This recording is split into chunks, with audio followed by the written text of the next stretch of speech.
Coucou les beaux soleils, j'espère que vous allez bien, que vous êtes en bonne santé, que vous prenez soin de vous et que vous vous amusez aussi, bien évidemment. Et on se retrouve aujourd'hui pour un point lecture. J'ai quand même une, deux, trois, quatre, cinq lectures à venir vous partager. Voilà, donc évidemment j'ai un peu plus lu que d'habitude parce que j'ai été malade, donc voilà, avec ça à faire en gros. Du coup, ben me voilà. Alors, il y a une lecture qui date, mais qui m'avait beaucoup plu. Alors, de tête, je pense que je lui ai mis un 4 sur 5. C'est Killing November d'Adriana Matter aux éditions PKJ. Alors, ça a l'air d'être une belle bricasse comme ça, mais elle fait à peu près 440 pages. Voilà, et c'est écrit assez grand et assez aéré. Donc c'est plutôt sympa. Alors pourquoi je l'avais mis dans ma pile à lire? Parce que j'en avais entendu de bons échos et ça semblait assez intriguant et assez addictif. Et ça a été le cas. Du coup, ici, on va se retrouver avec November, qui est une jeune fille, une adolescente, qui vit avec son père. Mais son père, c'est vraiment d'entrée de jeu, donc je ne spoil rien du tout. Son père, en fait, dès le départ, enfin, dès les premières pages, lui dit que elle va devoir aller dans un pensionnat parce que lui, il doit aller aider sa tante qui habite dans un autre état, je pense. Et pas de souci, elle se retrouve à l'aéroport. Et puis c'est le trou noir et on la retrouve dans une chambre ancienne, style médiéval. Et elle se réveille, elle se demande ce qu'elle fait là, et elle regarde, voilà, il n'y a pas d'électricité, il fait froid, c'est quoi cet endroit, pourquoi est-ce que je suis là? Elle essaye de se rappeler par rapport à son trajet quand elle était à l'aéroport, et elle dit mais c'est pas possible, elle fait j'ai loupé une marche, quoi, qu'est-ce qui s'est passé? Et du coup, elle va tambouriner à la porte, etc. Personne lui répond. Puis au bout d'un moment, il y a une femme qui arrive, qui est la directrice du pensionnat où elle se trouve, qui lui dit que voilà, c'est très rare quand on prend des élèves aussi tard dans l'année et qu'elle devrait être très correcte, qu'elle devra faire attention à elle et que ses cours vont bientôt commencer et qu'il y aura voilà ces cours de poison, des cours d'armes, d'armement, etc. Et elle se dit mais où est-ce que je suis tombée? Où est-ce que je suis exactement? Et l'école, on n'en a aucune idée d'où elle se trouve dans le monde. C'est un endroit qui est caché par les satellites, etc. Parce qu'on retrouve en fait des enfants de personnes haut placées, de politiciens haut placés, etc. Et dont leur vie est mise en danger. Mais même dans le pensionnat, apparemment, leur vie est mise en danger. Donc, November, elle se demande un peu ce qu'elle fait là parce que elle n'a aucun sens de... Enfin, elle n'est pas pour attaquer, pour... même pour se défendre, elle n'y connaît rien du tout. Et donc, on va la suivre dans ce pensionnat où elle va avoir ses cours particuliers sur les poisons, sur les armes, sur les couteaux, etc. Qui ne sont pas très détaillés, ces cours, malheureusement. Mais c'était une lecture très addictive. Moi, j'étais vraiment immergée, j'étais dedans complètement. C'est assez jeunesse, mais on se laisse prendre au jeu. Et ensuite, c'est une duologie, donc j'ai déjà le deuxième tome en ma possession, je viens de le commander ce mois-ci. C'est Hunting November. Du coup, j'ai bien envie de lire la suite. Après, c'est pas la lecture de l'année, mais c'est divertissant et c'est pas glauque. Voilà, c'est juste particulier, différent. Ce pensionnat est particulier, différent. Il y a des alliances qui se forment, etc.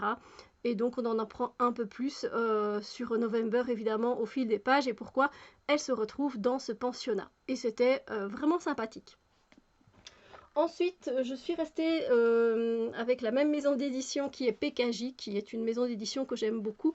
Et là, j'ai lu Nevermore, les défis de Morrigan Crow, c'est le tome 1. C'est de Jessica Townsend et donc aux éditions PKJ. Pourquoi elle était dans ma pile à lire? Parce que c'est du fantastique et que là encore, j'en ai entendu que du bien, que du positif. Vraiment, sur Booktube, il a tourné ce livre pendant tout un temps. Je suis 3 guerres en retard, hein, le 3e tome est déjà sorti. Et Et je pense qu'il va y en avoir 7, si j'ai bien compris. Donc voilà, et il y a plusieurs personnes qui disaient que c'était un peu dans le style d'Harry Potter. C'était pas Harry Potter, ça ne ressemble pas, mais voilà, il y a un petit peu ce côté-là. Moi, j'ai pas retrouvé ça, mais c'est pas grave, je lui ai mis la note de 4 sur 5. C'était encore une fois un bon moment, une bonne lecture que j'ai eue avec ce livre. Là aussi, on est sur une bonne bricasse de 477 pages. C'est écrit très grand, très aéré au niveau des, voilà, des discussions et il n'y a pas de souci. Ici, on va se retrouver avec Morrigan. Morrigan est une fille qui a, là, quel âge elle a 10 ans, donc c'est très jeunesse, hein, voilà, je préfère le dire.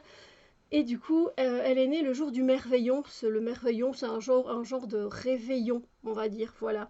Et donc, ça veut dire que elle est maudite, déjà de 1. Et donc, depuis qu'elle est toute petite, on lui attribue tous les maux qui se passent dans sa ville. Voilà. Dans sa ville, par exemple, si il y a une grosse rafale de vent et que ça fait tomber les tuiles de quelques maisons, c'est de sa faute. Si le chat du voisin est tombé malade parce qu'il a mangé quelque chose, peut-être d'avarié ou quoi que ce soit, ou qu'il n'aurait pas dû, non, c'est de la faute de Morrigan. Tout à chaque fois est remis sur son dos et c'est vrai qu'elle en a marre.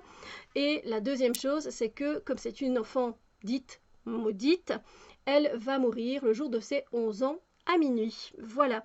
Et elle vit avec son père qui est le maire de la ville et avec sa belle-mère qui est enceinte. Et donc on a beaucoup plus voilà, de joie à aller vers elle et on s'en fiche un petit peu du sort de Morrigan jusqu'au jour où, au réveillon, je ne spoil rien, ne vous inquiétez pas, il y a un homme qui s'appelle Jupiter qui arrive et qui dit à Morrigan de venir avec lui, qui va l'emmener dans un autre royaume et qui est donc elle ne va pas mourir en fait.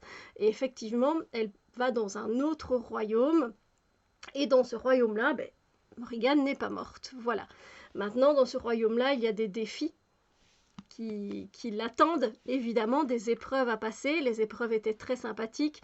C'est un récit qui est rempli de magie, euh, qui est... euh, qui est sympathique comme tout, les personnages ils sont tous mimi, Fenestra qui est le chat, qui veut dire fenêtre, donc elle est hyper comique à souhait. Je trouve que voilà, tout est bien fait.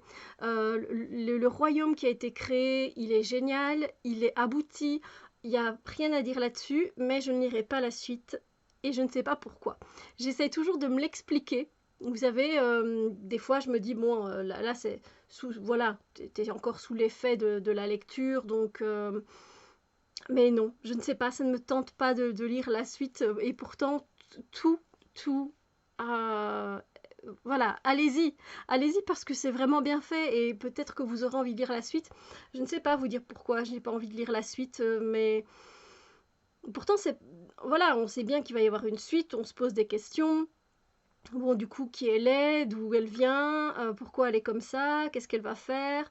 Oui, on se pose des questions, mais je ne sais pas, j'ai l'impression que ça me va comme ça. Voilà. Mais c'était vraiment sympathique.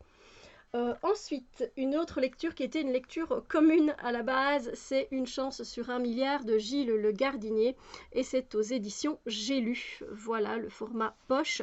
Et ici, on était sur quand même une belle briquette de 503 pages, quelque chose comme ça. Et il faut le dire qu'il n'y avait pas beaucoup d'aération. Mais la plume de Gilles Le Gardinier est très très facile à lire, et on se laisse vite emporter et donc on est vite immergé dans l'histoire que nous présente Gilles Le Gardinier.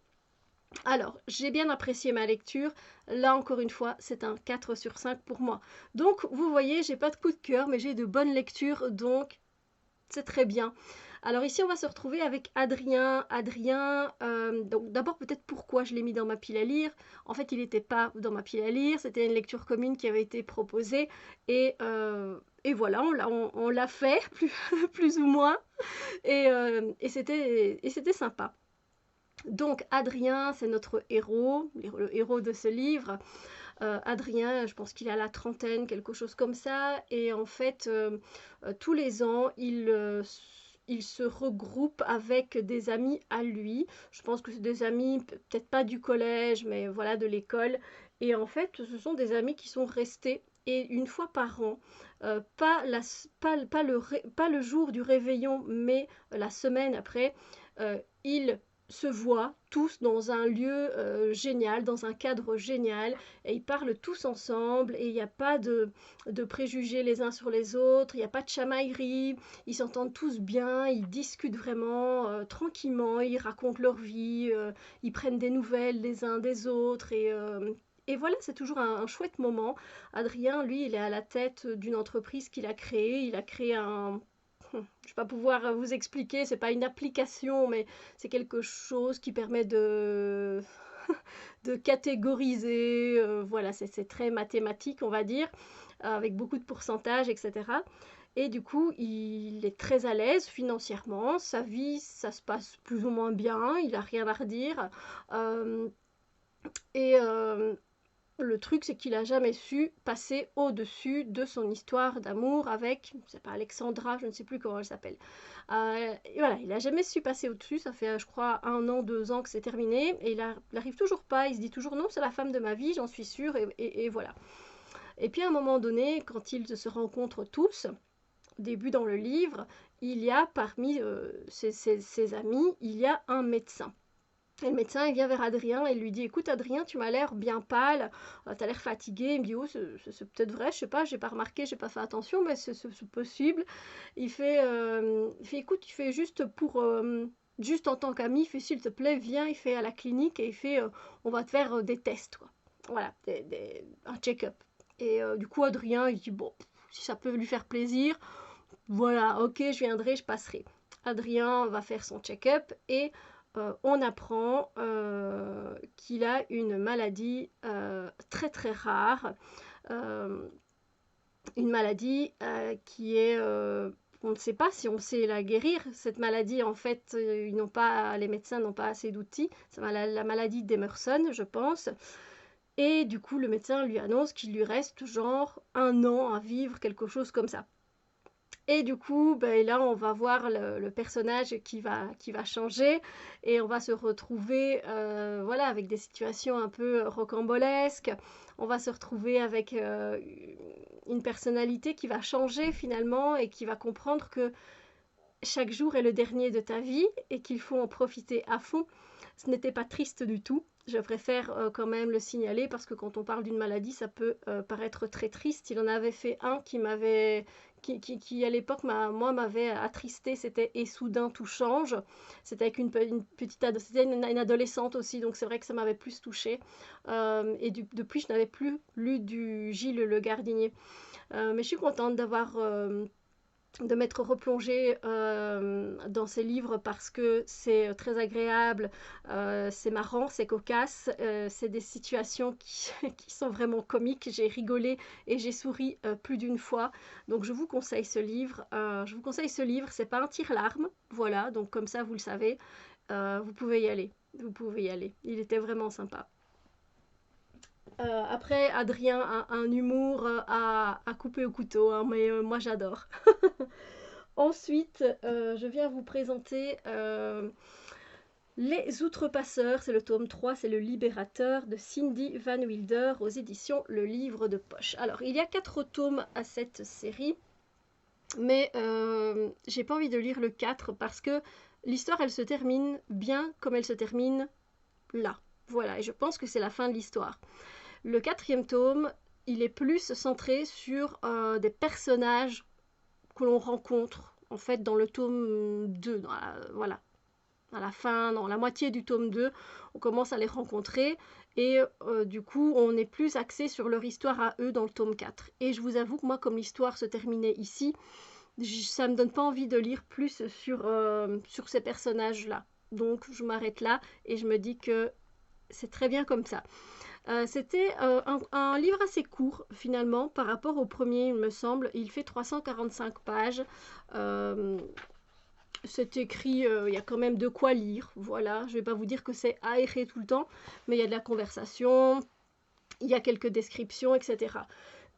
Alors du coup là je vais devoir remonter au premier tome pour pouvoir vous expliquer la série des Outrepasseurs et vous dire quand même ce que j'en ai pensé de ce tome 3. Alors, en fait on se retrouve avec... Ah là là, c'est pas évident de raconter un tome 3. Steph recherche dans sa mémoire. On se retrouve avec Peter. Peter qui est un jeune adolescent qui vit sa vie tranquillement, qui vient d'assister à un match de foot. Il vit avec sa gouvernante la plupart du temps et avec sa mère quand elle est là. Et puis en fait, à un moment donné, il parle avec sa gouvernante, il vient de rentrer de son match de foot et il entend du bruit dans le jardin.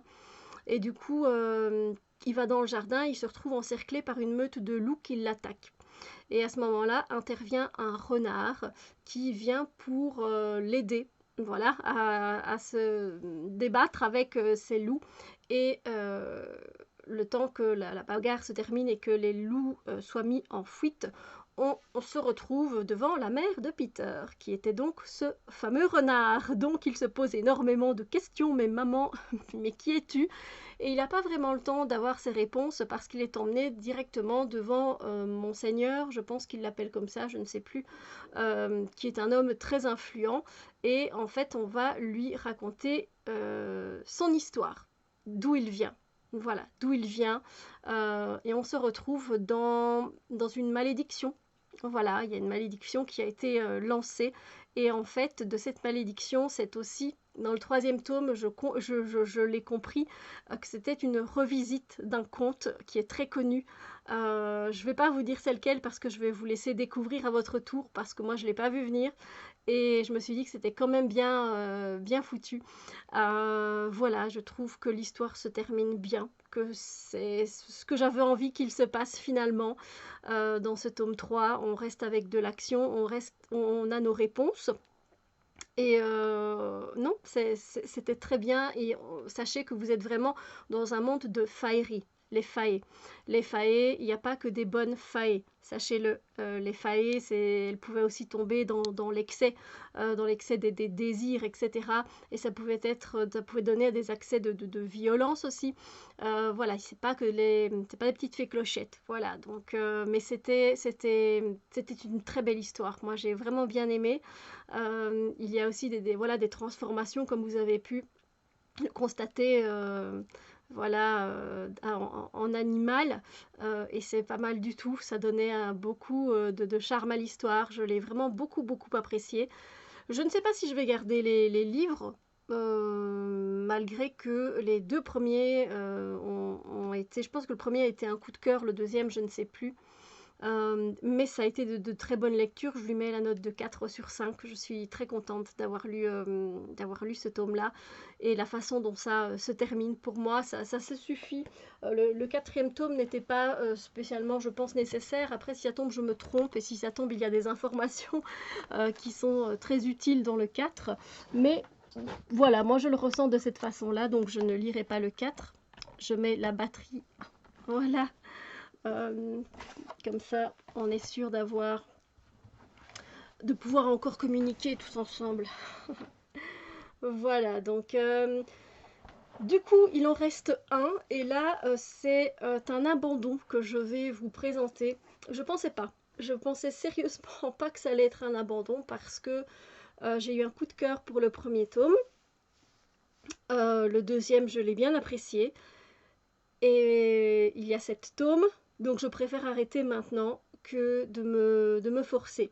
J'ai été à peu près jusque les 200 pages. Il y en a à peu près 500. Je vous parle de la saga Autre Monde de Maxime Chatham. Et là, donc, j'étais au troisième livre, Le cœur de la terre. Et c'est aux éditions Le Livre de Poche ici. Du coup, je vais essayer de vous résumer le premier tome. Enfin, le premier tome, le début en tout cas de l'histoire. On se retrouve avec Matt. Matt, en fait, il a un meilleur ami, Tobias, il habite à New York. Et en fait, à un moment donné, il y a une grosse tempête de neige qui arrive avec des éclairs qui parsèment le ciel. C'est très déstabilisant et voilà, il n'y a plus d'électricité, l'électricité s'éteint dans les maisons, etc. Vraiment, c'est très particulier au départ. Et en fait, pour finir, il arrive à s'endormir, Matt, et le lendemain matin, il va dans la maison et il ne trouve plus ses parents.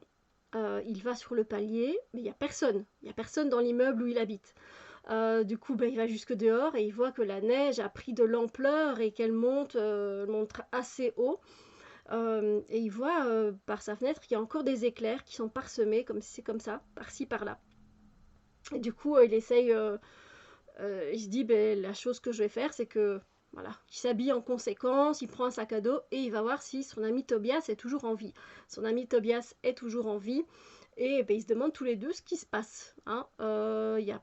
Les adultes ont disparu, il n'y a plus personne, il n'y a même pas d'enfants non plus, donc voilà, ça c'est vraiment dans le début du premier tome.